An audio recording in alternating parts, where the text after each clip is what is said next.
The third weekend in November means only one thing for cross-country skiers from Norway, and that's the national opening races in Beitostølen. All the best skiers in the country arrive in this tiny little place, along with a lot of good skiers from other places. For Norwegian skiers, these are some of the most important races of the entire year when it comes to trying to qualify for World Cup, Olympics, and World Championships. For me, they're just my first races of the season, but that's pretty exciting too.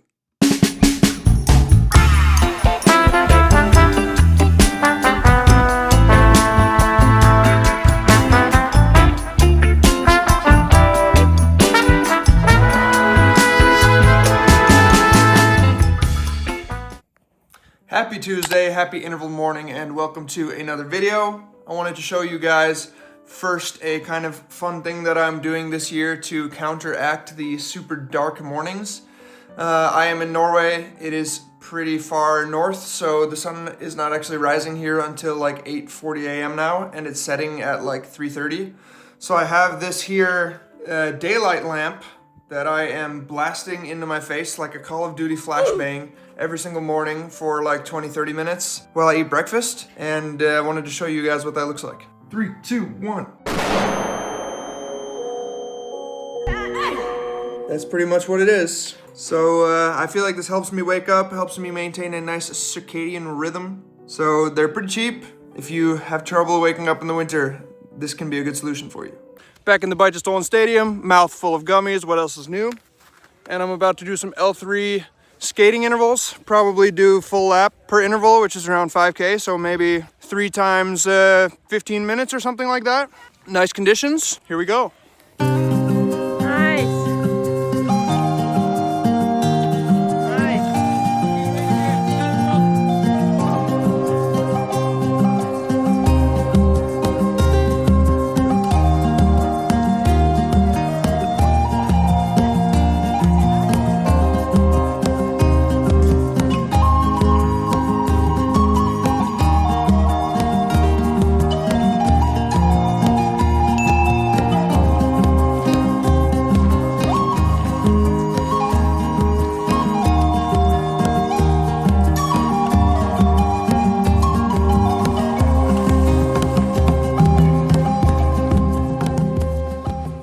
So I ended up doing 4 times 5K, which was just 1 lap of the full race course here. It was really good. Shout out to Julie for getting some video. On the last interval, some boys from the Norwegian national team caught up to me, and I skied with them, and then we both went on our merry ways. No words were exchanged, but thought it was a fun little moment of country-to-country companionship or something. I don't know. But now we are just about to eat some dinner. We did a good strength session in the evening, and yeah, successful strength intensity double day. For those of you guys who play Clash Royale, I made an official clan of the Zach Ketterson YouTube channel. It is called Mike Lan, and that's me right there. If you want to join me in our Clash Royale pursuits, please join my clan and we can start a little army here. I don't mean to brag, but I've been working at this account for a pretty long time. You know, I got some cards to upgrade still, and they just announced level 16, which is crazy, but yeah, anyways, join my clan. We got 1, 2, 3, 4, oh god, flashbang, pairs of classic skis all ready to test tomorrow. Got a lot more of my fleet up here now in Beitostølen as I start to prepare for the races coming up and find out which skis are good. Kind of exciting because I also got some new classic skis for this year from Rosignol, so it will be fun to test those out, see what they have in store. We'll report back tomorrow to see how these skis are feeling. All right, back from this morning's ski, and I am sad to report that we did not get any kick, or at least not very good kick with the combination that we tried.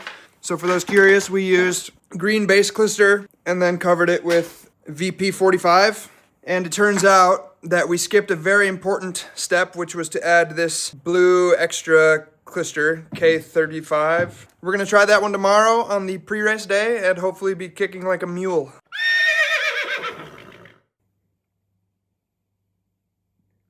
What are you Googling? After ChatGPT fails it out. One YouTube video was all it took to convince us that AI is going to destroy humanity within the next 4 years. So that's a bummer. I guess this season opening doesn't even matter, because 4 years from now, there will be no humans to remember it. We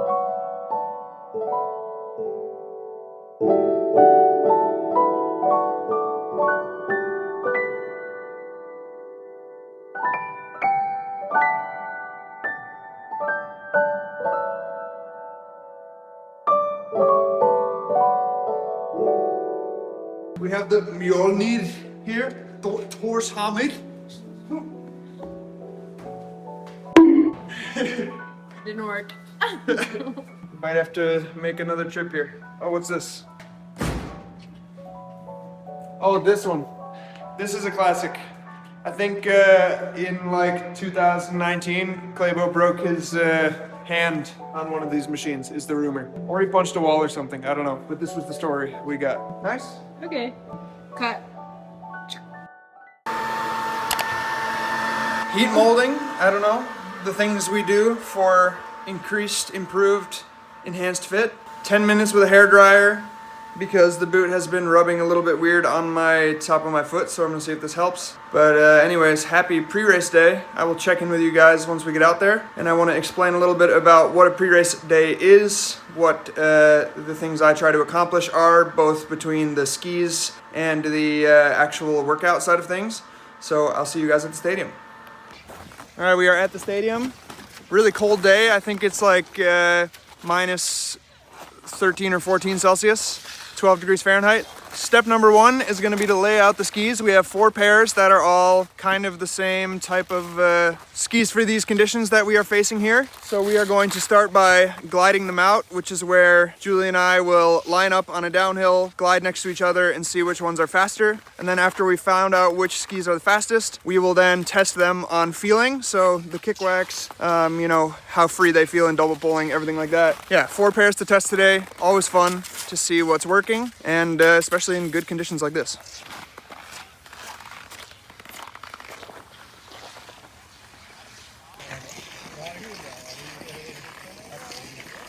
Testing all done, and now my normal sprint warm-up is that I will do on the course 1 full lap, level 3, so kind of threshold, and then sometimes on World Cup I'll do another lap, more like at race pace, you know, L4, not sprint pace, but like 10K pace maybe. But today I am just gonna do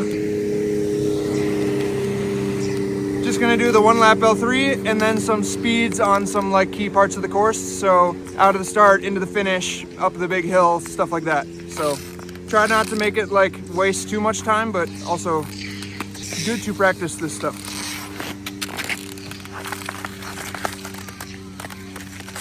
Also, if you ever see stuff just laying around like this, it's usually Zach Ketterson.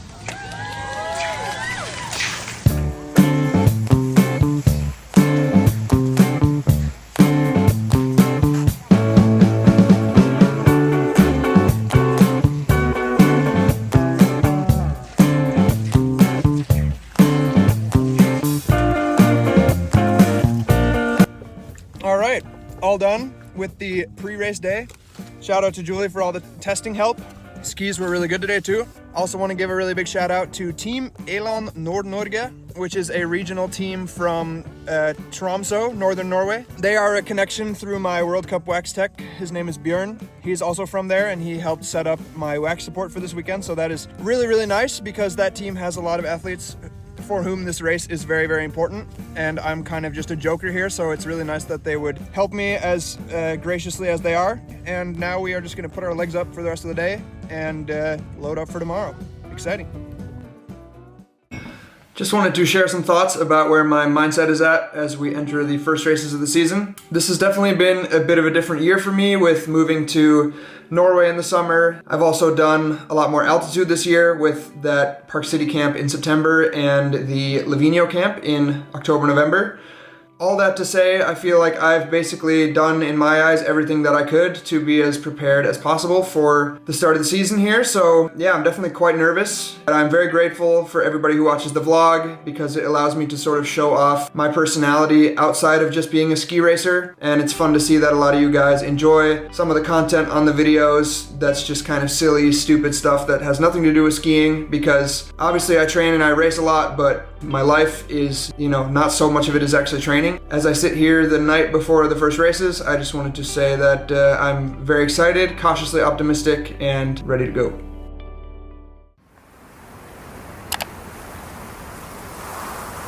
Happy race morning, everybody. We are now just about 90 minutes out from the qualifier, and you know what time that is. That is time for Bicarb 2.0. Mentioned this in a previous video, but this stuff is really popular, especially in sprints and shorter races. And this brand has actually sent me this stuff for free and given me an affiliate code that I can give you guys that will give you a 10% discount, which is kind of crazy because this stuff is already basically a third of the price of the Morton stuff. So use code ZAC10 and you'll get 10% off your order, and I will get a little bit of that as well. So I am going to use it today. Hopefully it works. That's the good stuff right there. Here I am, 45 minutes before the start at the venue. I got my race chip, put it on my leg, and here I am doing my pretty typical sprint warm-up, which usually consists of about 30 minutes easy, a little bit of threshold, and then some faster stuff.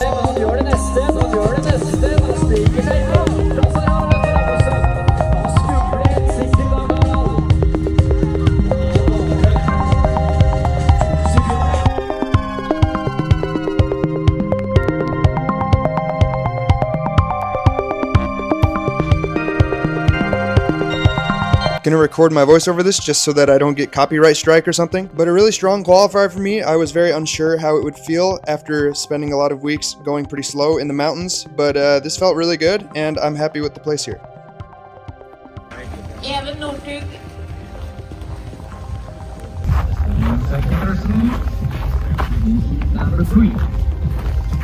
Here I am before the start of my quarterfinal, of course repping the Team Berkey suit.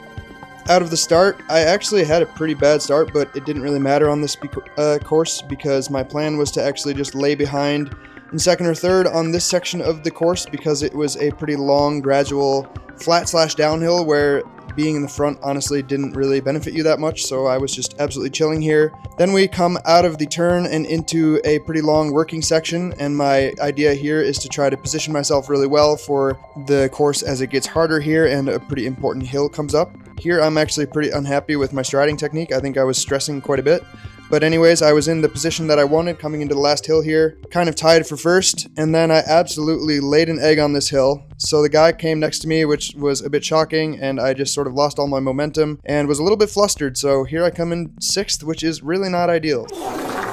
All right, end of the first race day. We're eating dinner right now, charging up for the 10K tomorrow. But what can I say about today? I can say that I'm very, very happy with my qualifier performance. And then a bit of a disappointing quarterfinal, of course, to not only not make it to the semifinals, but end up sixth. But I have to say that that is just how sprinting goes sometimes, unfortunately. We'll take this experience with me to Ruka and have a lot of confidence for the next time I get to try hopefully a heat. But anyways, onwards and upwards to tomorrow. Good morning, it is the morning of the 10K Classic, and I have the privilege of being able to watch the women's race, which is going on right now.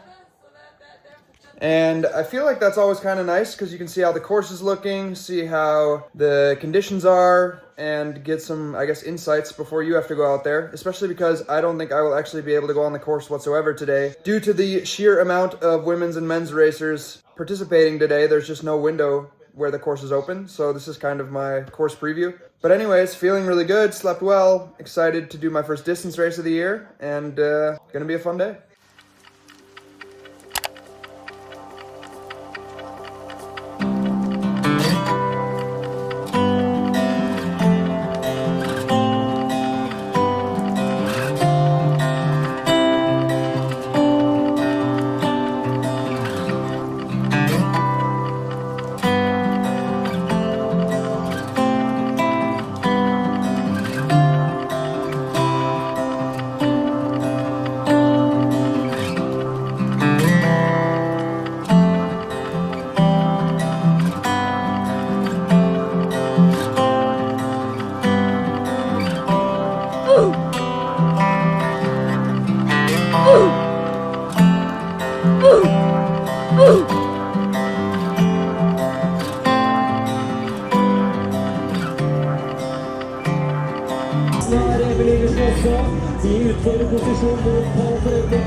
here with Julie right after the 10K, and I feel like it looks like I just came back from war a little bit. My eyes look very sunken, half dead perhaps. Pretty solid race. I ended up 30th, which doesn't sound that good, but a lot closer to the winner than I was last year, so that's nice.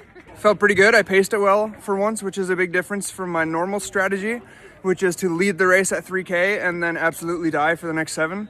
So it was a much more pleasant experience to have a little bit of energy to fight with at the end. But yeah, that's the race weekend. All done and dusted. Yeah, good to be done. Fun experience. This is just half. Nah, stoked to be in this year's coolest cross-country ski vlog. So, how's the weekend? So far. Hey, you're racing tomorrow too? Yeah, go tomorrow. You can only go up from here, but that is the attitude that he is famous for. Very positive guy, and he's been making his rounds in the news for using some really cool new poles. That's it. Yeah. Were they the difference maker today? It's crazy to think if they made me 15 seconds faster. Yeah, well, I would have gone. Nah, we'll see.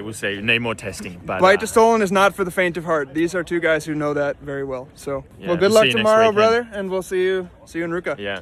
All right, travels. later.